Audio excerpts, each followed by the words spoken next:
사무엘상은 이제 사사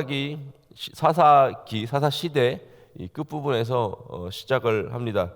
이제 여러분 잘 아시다시피 사사기의 마지막 구절을 읽어보면은 이제 사사기를 읽어보시면은 이스라엘 백성들은 이제 반복되는 죄악 가운데 계속해서 하나님을 배신하고 또 회개하고 또 회복되는 그 사이클을 통해서 점점점 하나님께 멀어지고 있었습니다. 그래서 결국에는 이제 마지막 부분에 보시면은 같은 민족끼리 그 내전이 일어나가지고 베냐민 지파 거의 멸망하는 상황까지 이르게 됩니다. 그리고 이제 사사기의 마지막 구절은 그때 이스라엘의 왕이 없었으므로 사람이 각기 자기의 소견에 옳은 대로 행하였더라. 이 말씀으로 사사기가 마무리되면서 그 시대가 얼마나 영적으로 어둡고 사람들의 마음이 하나님에게서 얼마나 멀리 떠나 있나를 잘 알려줍니다. 그리고 이제 사무엘상이 시작되는데요. 사무엘상 1장에 여러 등장인물이 등장을 합니다. 그 영적으로 어두웠던 시대에도 하나님을 구하고 하나님께 예배드렸던 사람들이 나오죠. 엘가나와 또 이제 두 아내 한나와 브닌나가 나옵니다. 뭐 브닌나는 약간 나쁘게 설명이 돼 있죠. 그리고 이스라엘의 영적 상태를 알려주듯이 이스라엘의 영적 지도자였던 엘리 전혀 영적 분별력이 없고 나중에는 그것 죄로 인해서 또 죽임을 당하는 제사장 엘리가 나옵니다. 이 영적으로 어두웠던 시대를 어떤 대변하는 영적 지도자 엘리가 있고요. 또 그 시대에 그래도 그나마 남아있던 하나님을 예배하던 예배자 엘가나와 한나가 이렇게 있습니다. 약간 평행 스토리 같습니다. 그러니까 어떤 인간의 죄악적인 스토리가 있고요. 이쪽에는 하나님의 어떤 도우심을 구하는 그 글을 통해서 또 하나님께서 구원의 스토리를 이렇게 이어가는 것을 우리가 볼 수 있습니다. 그러면서도 아이를 갖지 못하는 한나, 그러니까 생명이 없어요. 그러니까 그 태에는 생명이 없습니다. 그 아이가 없다는 것은 사실은 미래가 없다는 거지 않습니까? 그 가정에 어떤 다음 세대가 없다는 것인데 그 상황과 이스라엘의 영적인 어떤 끊김 그런 것이 평행을 이루면서 우리가 가는 것을 볼 수 있습니다. 그래서 이제 이제 사무엘상이 어제부터 시작됐는데 어제 말씀에 첫 말씀에 아기를 갖지 못했던 한나 그리고 이제 괴롭고 소망이 없었던 그녀가 하나님께 기도를 드렸고 하나님은 뭐 그래도 제사장이니까 그렇죠. 썩어도 뭐 준치라는 뭐 한국말이 있는데 보니까 제사장이니까 제사장 입술을 통해서 한나에게 예언의 말씀, 약속의 말씀을 해주십니다. 그 약속의 말씀은요, 한나에게는 자신이 처해 있던 어려움과 괴로움을 벗어나기 위한 것이었지만 하나님은 한나를 통해서 이스라엘을 구원하실 계획을 시작하시는 것입니다. 그리고 오늘 말씀이 나오죠. 오늘 말씀에서는 하나님의 약속을 받은 한나가 이제 엘가나와 동침을 하게 됩니다. 뭐 부부가 동침하는 게 뭐 한두 번 있는 일이 아니지 않습니까?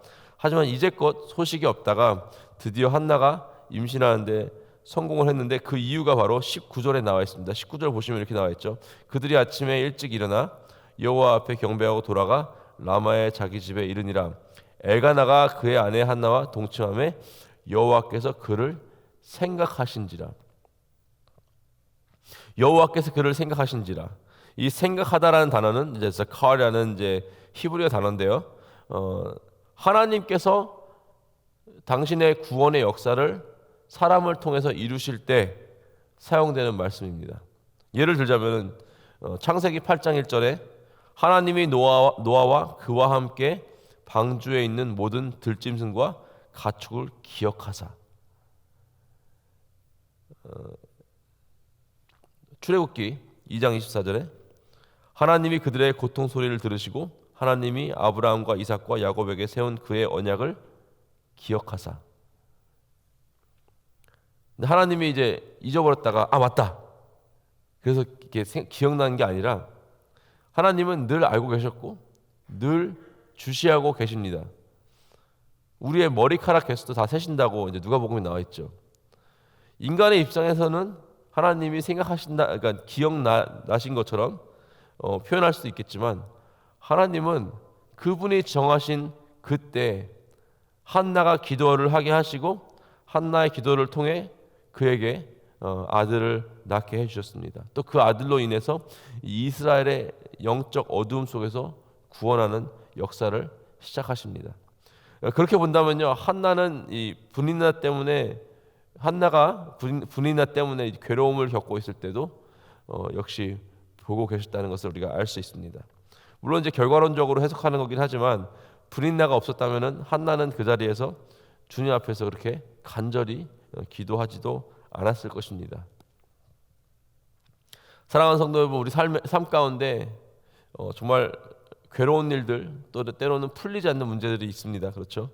의도하지 않았던 영적 전쟁과 어떤 관계 문제와 삶의 여러 가지 어려운 일들이 우리에게 이렇게 물밀듯이 물러올 때가 많이 있습니다. 그럴 때 우리 인간의 입장으로서는 하나님께서 혹시 나를 잊어버리셨나? 나 이렇게 힘든데 하나님은 답 안 하시고 어디 계시는 건가? 도대체 잃어버리지 않았다면 나에게 왜 이런 일이 일어나는 것인가? 라고 의심하게 됩니다. 하지만 여러분들, 하나님은 우리를 절대로 잊어버리지 않으십니다. 하나님은 하나님의 때에 하나님의 방법으로 우리들을 어려움에서 건지실 것입니다. 그리고 그리하지 않으실지라도 하나님의 선하신 뜻을 신뢰하시기를 주님의 이름으로 축복합니다.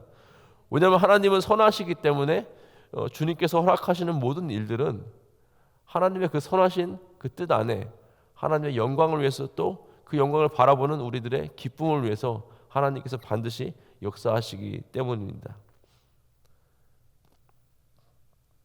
하나님은 영적으로 어두웠고 하나님을 떠난 이스라엘을 구원해 주시기를 원하셨습니다. 그것이 하나님의 선하신 뜻이었습니다.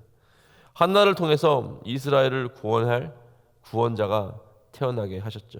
사무엘이라고 이름을 지었습니다.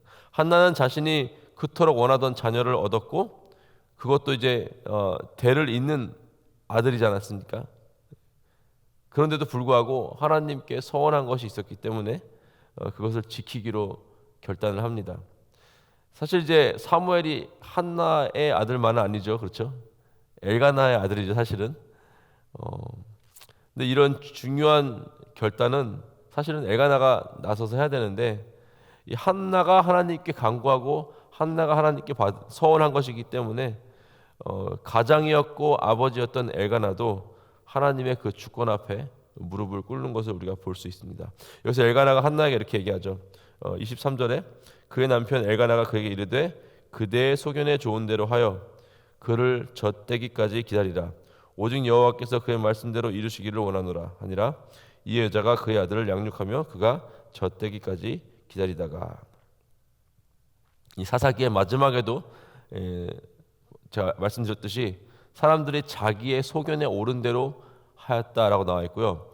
여기도 이제 엘가나가 한나에게 당신의 소견에 옳은 대로 하라라고 말을 하는데요. 두 가지에는 큰 다른 차이점이 있습니다. 이스라엘 백성, 사사기의 이스라엘 백성은 자기를 위한 소견대로 살았습니다. 나를 위해서, 나의 이익을 위해서, 나의 만족을 위해서, 나의 쾌락을 위해서 나에게 옳은 대로 선택하고 행동을 했습니다.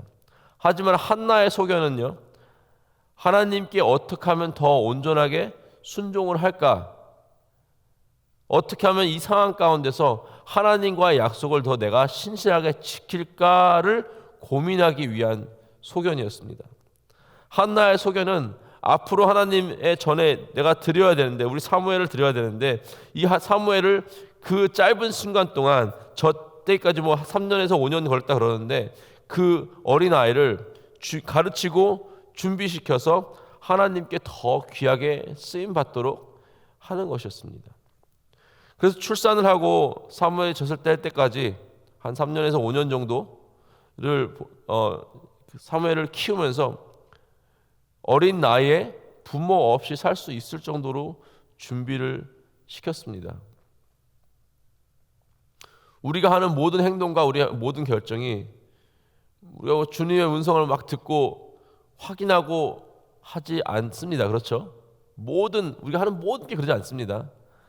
아주 중요한 일을 할 때 그럴 때는 이제 기도를 하고 들어보려고 노력을 하지만 하나님도 모든 상황 가운데 우리에게 음성으로 알려주지 않죠. 때로는 막 급하게 결정해야 될 때가 있고, 때로는 잘 모르지만 우리 소견에 좋은 대로 결정해야 할 때가 있습니다. 그럼 어떻게 해야 될까요? 바로 우리의 의도와 목적이 하나님 앞에서 온전하면 되는 것입니다. 내가 하는 결정이 나를 위함이 아니라 하나님의 영광을 위한 것이고, 또 죄 짓는 것이 아니고 나보다 다른 사람들을 높이기 위한 것이고, 공동체를 위한 것이고, 내 가정을 위한 것이라면은 때로는 우리의 의도를 다 이미 아시고 우리를 선하게 이끄시는 하나님을 믿고 결정해야 될 때가 있는 것입니다. 만약에 나의 의도는 좋았어요. 나의 의도는 좋았는데 내가 너무 둔해서 잘못 결정을 내릴 때가 있습니다. 하지만 하나님께서 결국에는 그것조차도 선하게 이끌어 주실 줄 믿습니다. 그렇다면 한나의 의도가 좋았을까요? 나빴을까요? 한나의 소견대로 행동한 것이 좋은 일이었을까요? 나쁜 일이었을까요? 한나가 한 결정이 누구에게 이득이 되는가를 보면 알 수 있습니다. 저도 두 딸의 아빠지만 어떻게 제 자식을 그것도 그 어린 나이에 다른 데 가서 살라고 기도원 같은 데 이렇게 돌려보낼 수 있겠습니까? 절대 못 그럽니다. 한나가 어떻게 얻은 자식입니까? 그렇죠. 분인나에게 엄청 억울한 일을 막 매해 당하면서 괴로운 마음에 기도하니까 생긴 자녀 아닙니까? 이 결정은 결코 한나 자신을 위한 결정이 아니었죠. 우리가 잘 모를 때는 차라리 어떤 분들은 이렇게 얘기합니다. 우리가 결정을 해야 되는데 잘 모를 때, 그러니까 예를 들면 두 가지 길이 있는데 좀 손해 보는 쪽을 택하라 이거예요. 차라리 그게 좀 더 안전한 방법이라 이겁니다. 왜냐하면 우리는 자연스럽게 우리가 이득을 보는 쪽으로 결정을 하게 돼 있어요. 그리고 그것이 하나님의 뜻이라고 스스로 세뇌를 시킵니다. 하지만 어떤 우리의 이득이 걸려 있을 때는 우리는 하나님의 영광보다는 나 자신을 더 생각하게 되기 마련입니다. 그렇기 때문에 정말 모른다. 늘 손해보라는 얘기는 아니지만 정말 모른다. 그럼 어떤 분들은 차라리 정말 모를 때는 둘 중에 내가 손해보는 걸 택하라. 나의 의도가 하나님의 영광을 위한 것이라면 그 손해보는 길을 택하더라도 하나님께서는 반드시 그걸 선하게 바꿔주실 것이다 라고 얘기를 하시는 분들도 계십니다. 그리고 결정적인 것은요, 이 한나의 그 마음입니다. 24절 보시면은 젖을 뗀 후에 그를 데리고 올라갈새 수소 3마리와 밀가루 1에바와 포도주 1가죽부대를 가지고 실로 여호와의 집에 나아갔는데 아이가 어리더라. 아들을 보내면서 이제 못 볼 아들인데 봐도 1년에 한 번씩만 보겠죠. 그게 정상인데 슬퍼야 하는 게 정상 아닙니까? 근데 한나는 그 가는 길을 오히려 기쁨으로 하나님께 드릴 예물을 가지고 예배하러 갑니다. 수소 3마리와 밀가루 1에바와 포도주를 가지고. 수소 1마리면 되는데 사실은 1마리도 많은 거예요. 예. 근데 3마리 거기다가 소재를 드릴 밀가루 그리고 포도주 1가죽부대 싣고 하나님께 풍성히 드리기 위해서 갑니다. 아들 하나 갖다 바치는 것도 대단한 일인데 아들 하나 갖다 드리면서 하나님 이거면 되지 않습니까 하는데 그게 하나님 그것보다 훨씬 더 많이 받으셔도 좋습니다. 예배받기 합당하신 주님입니다. 기쁘게 추가로 소 3마리와 많은 재물을 주님께 갖다 줬습니다. 한나는 자신의 소견이 하나님 보시기에 흠이 없었고 또 자신의 하나뿐인 아들을 하나님께 드리는 것이 감사했고 기뻤기 때문에 이렇게 할 수 있었던 것입니다.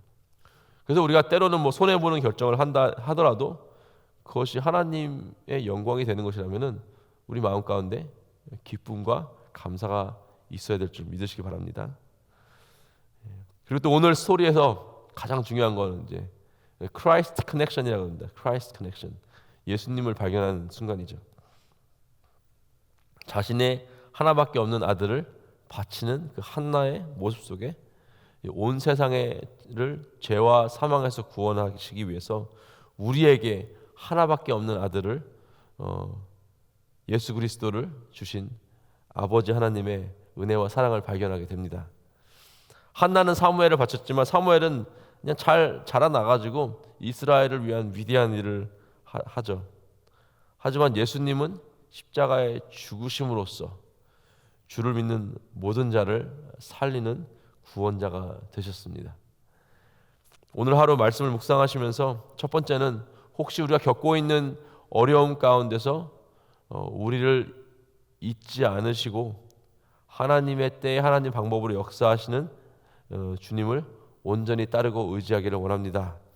두 번째는 우리가 하는 모든 결정이 주님 앞에 온전한 마음으로 하되 또 우리가 설마 손해보는 결정이다 하더라도 주님께서 영광 받으시기를 결정이기를 그리고 기쁨으로 하기를 소망합니다.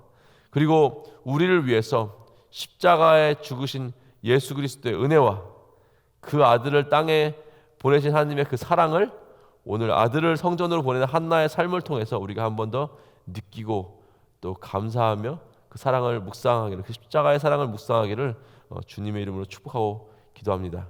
함께 기도하시겠습니다. 하나님 감사합니다. 하나님 우리가 이 시간 그 한나의 드림에 대해서 우리가 보면서 하나님 또 그 한나의 어려웠던 상황 가운데 주님께 예배하며 기도하며 붙들었던 그 순간과 또 우리가 우리 삶 가운데 혹시 있을 어려움이 있다면은 하나님 우리도 한나처럼 실망하지 않고 좌절하지 않고 주님 앞에 나가서 주님 붙들 수 있게 하여 주시옵소서. 하나님 우리가 하는 모든 결정과 우리가 우리의 소견대로 하지만 그 모든 것들이 우리가 하는 말과 행동과 생각까지도 하나님 보시기에 온전한 것들 되게 하여 주시옵소서. 우리의 소견대로 하는 것 같지만 우리의 마음과 우리의 모든 의도와 우리의 모든 그 결정의 근원은 오직 하나님의 영광을 위해서 할 수 있도록 하나님 도와주시옵소서. 그리고 오늘 하루 또 아들을 성전에 바쳤던 한나의 모습을 통해서 아들을 우리에게 주신 하나님 아버지의 사랑을 또 발견할 수 있도록 하나님 인도하여 주시고 그 십자가의 사랑을 묵상하며 오늘 하루 감사로 살아갈 수 있도록 하나님 인도하여 주시옵소서. 감사하며 우리 주 예수 그리스도의 이름으로 기도했습니다. 아멘.